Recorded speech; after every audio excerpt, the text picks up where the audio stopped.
नमस्कार विद्यार्थी मित्रांनो, जे जे मॅथेट्रिक्स या चॅनलमध्ये आपलं स्वागत आहे. आपण आज चर्चा करणार आहोत भागाकार या टॉपिकवरती.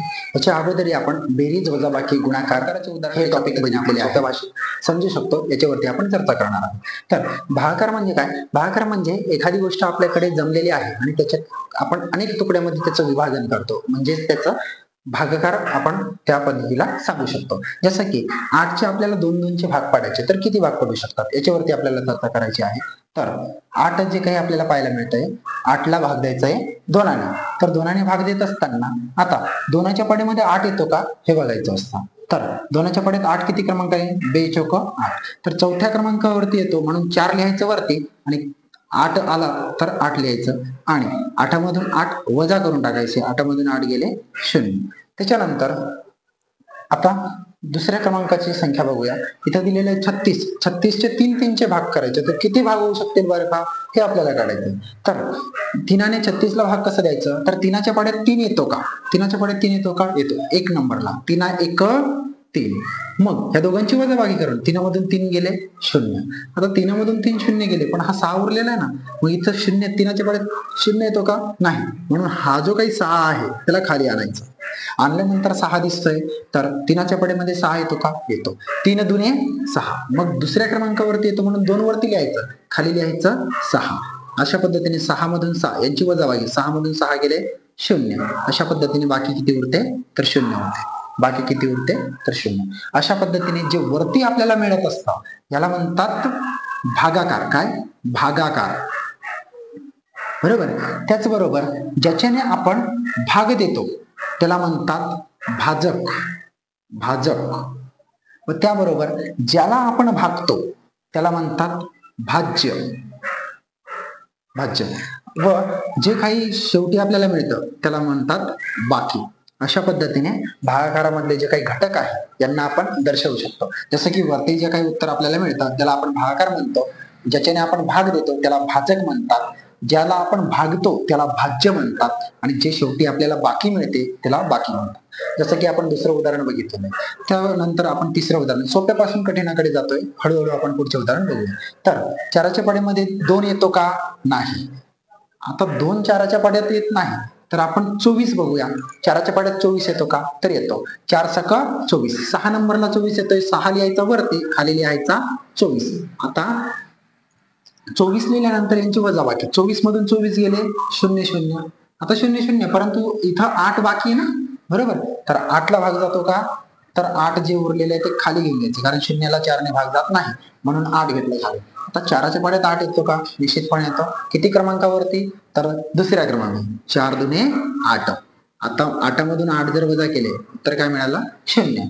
बरोबर. जे बाकी मिळते 0 आणि वरती जे मिळालेलं भागाकार काय मिळालेले आहे? तर 62 आपल्याला पाहायला मिळाले. त्याच्यानंतर पुढच्या प्रश्नामध्ये बघूया. 5ने आपल्याला 225ला भाग द्यायचे. बरोबर. 5ने कितीला? 225. तर पहिली संख्या बघायची 2. 5च्या पाढ्यात येतो का? नाही. बरोबर. तर घ्यायचं 22. आता 22 पण 5च्या पाढ्यात येत नाही, मग काय करायचं? तर 22 पेक्षा लहान संख्या बघायची 5च्या पाढ्यात. तर 5च्या पाढ्यामध्ये 22 पेक्षा लहान संख्या कोणती येते? तर 20 येते. बरोबर. 5 चौक 4 नंबर वरती काय येतं? 20 येतं. बरोबर. 5 चौक 20. बरोबर. आता ह्या 22 मधून ह्या 20ला करून टाकायचं वजा. 22 मधून 20 गेले, उरले 2.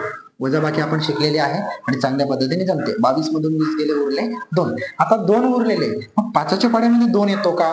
नाही. बरोबर. मग काय करायचं? तर ह्या 5ला खाली उडवायचं आणि इथं झाली संख्या 25. आता बघायचं की 5च्या पाढ्यामध्ये 25 येतो का? तर निश्चितपणे येतो. 5 5 25. जेवढ्या क्रमांकाला येतो तो क्रमांक लिहायचा वरती, खाली लिहायचा 25. दोघांची वजाबाकी करून बघायची. 25 मधून 25 गेले 0. बाकी काय उरली? 0. आणि भागाकार काय मिळाला? तर 45. पुढची संख्या बघूया. थोडीशी मोठी पाहायला मिळेल, परंतु सोपं आहे, काही कठीण नाही. बरोबर. 6च्या पाढ्यामध्ये 3 येतो का? नाही. आता 3 येत नाही तर काय करायचं? पुढच्या 2 संख्या सिलेक्ट करून घ्यायचं. काय आहे? 36. तर 6च्या पाढ्यामध्ये 36 येतो. निश्चितपणे 6 6 36. किती क्रमांकावरती? 6व्या क्रमांकावरती 36 येतोय. काय येतोय? 36 येतोय. आता 36 आणि 36ची वजाबाकी करून टाकायची. उत्तर मिळालं 0. आता जर पाहायला गेलं, हा 6 जो दिसतोय तो खाली उतरवायचा. 6च्या पाढ्यात 6 येतो का? निश्चितपणे येतो. 1 नंबरला 6 1 6. यांची करून टाकायची वजाबाकी 0. परंतु अजून एक 6 बाकी आहे ना, तो पण खाली उतरवायचा, कारण त्याचं अजून काम झालेलं नाही, त्याला आपण मोजलेला नाही. तर 6च्या पाड्यात 6 येतो का? 1 क्रमांकाला 6 1 6, बरोबर. यांची करून टाकायची वजा. 6 मधून 6 गेले 0. अशा पद्धतीने आपल्याला 611 या प्रश्नाचं उत्तर पाहायला मिळतं. त्याचबरोबर पुढचं उदाहरण बघूया. तर 7ने आपल्याला या संख्येला भाग द्यायचे. तर 7च्या पाड्यामध्ये 2 येतो का? नाही. मग 2 संख्या सिलेक्ट करायच्या. 21 येतो का? 7 त्रिके 21, 3 नंबरला येतोय. किती क्रमांकाला? 3. 7 त्रिक 21, 21 लिहून घ्यायचं. यांची करायची वजाबाकी. 21 मधून 21 गेले 0. 0 मिळाला, पण आपल्याला उत्तर अजून मिळालेलं नाही. पुढे 3 बाकी ना, 3 घ्यायचा, घेतला. 3 घेतल्यानंतर आता 7च्या पाड्यात 3 येतो का ते चेक करायचं, बरोबर. 3 येतो का? नाही. मग काय करायचं? ह्या 5ला पण खाली उतरवायचं, बरोबर. दोन्ही संख्या एकाच ठिकाणी उतरवली. इथं जेवढेही उदाहरण आपण बघितलेले तिथं प्रत्येक एक संख्या खाली उतरत जायची, पण इथं काय झालं की दोन्ही संख्या एकत्र खाली उतरल्या. दोन्ही संख्या एकत्र जर खाली उतरल्या तर म्हणजे याचा अर्थ इथं ठेवायचा 0. 3 आणि 5 दोन्ही संख्यांना एकत्र खाली उतरवलेलं आहे. आता 35 येतो का 7च्या पाड्यात? निश्चितपणे येतो. 7 5 35, 5 लिहायचं वरती, खाली लिहायचं 35, दोघांची करून टाकायची वजाबाकी. 35 मधून 35 गेले 0. अशाच पद्धतीचे काही उदाहरण बघूया. तुम्ही म्हणणार की सर इथं पॉईंट वगैरे का आले नाही, बाकी वगैरे सगळ्या ठिकाणी 0 0 येत आहे, बरोबर. तर त्या पद्धतीचं आपण एखादं उदाहरण बघू की ज्याच्यामध्ये बाकी दुसरं उदाहरण. जसं की आपण एक उदाहरण बघूया. ह्या उदाहरणाला आपण भाग देऊन बघू. इथं भाग जातो का, बरोबर. तर इथं हा उदाहरण सोडून बघूया. 8च्या पाड्यामध्ये 1 येतो का? नाही. 8च्या पाड्यात 12 येतो का? नाही. मग 12 पेक्षा लहान संख्या 8 1 8, बरोबर. 8 1 8, यांची वजाबाकी जर केली तर 12 मधून 8 गेले 4, बरोबर. आणि मागे उरला 8. आता ह्या 8ला उतरवायचा खाली. तर 8च्या पाड्यात 48 येतो का? तर निश्चित 8 सके 6 नंबरला 48, दोघांची वजाबाकी केली तर 0 0 आपल्याला पाहायला मिळतं. आता पुढचं उदाहरण बघूया. एक वेगळ्या पद्धतीचं उदाहरण बघूया. अशा पद्धतीचं उदाहरण, बरोबर. तर हा भागाकार सोडून बघू आणि ह्या भागाकाराच्या मार्फत तुम्हाला कळेल की नेमकं बाकी कशी उरते आणि पॉईंट कसा ठेवायचा. तर आता 9 आहे, तर 9ने आपल्याला या संख्येला भाग द्यायचा. तर 9च्या पाड्यात 1 येतो का? नाही. तर 9च्या पाड्यात 12 येतो का? नाही. पण 12 पेक्षा लहान संख्या येते. लहान संख्या कोणती? 9 1 9, काय येतं? 9. मग 12 मधून जर 9 वजा केले तर उरले 3. आता ह्या 12चं काम झालेलं आहे, पण हा 2 बाकी राहिला. 2ला उतरवायचा खाली, झाले 32. आता 32 येतो का 9च्या पाड्यामध्ये? नाही. 9 चौक 36, मोठी संख्या येते, बरोबर. मग त्यापेक्षा लहान संख्या कोणती बरं का? 9च्या पाड्यामध्ये 32 पेक्षा लहान संख्या 9 9 9 त्रिक 27, 9 त्रिके म्हणजे 3 क्रमांकावरती त्रिक 27, बरोबर.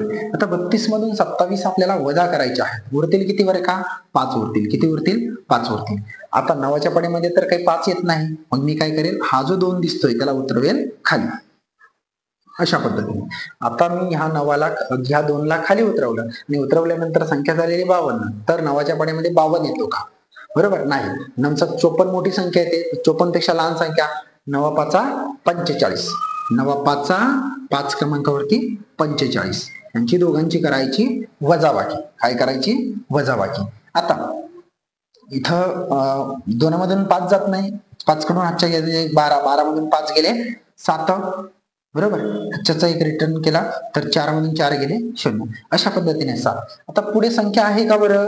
नाही, बरोबर. जर पुढे संख्या नसतील तर अशा पद्धतीने बाकी उरली 7. काय उरली? 7. आणि वरती आपल्याला उत्तर मिळालेले 135. अशा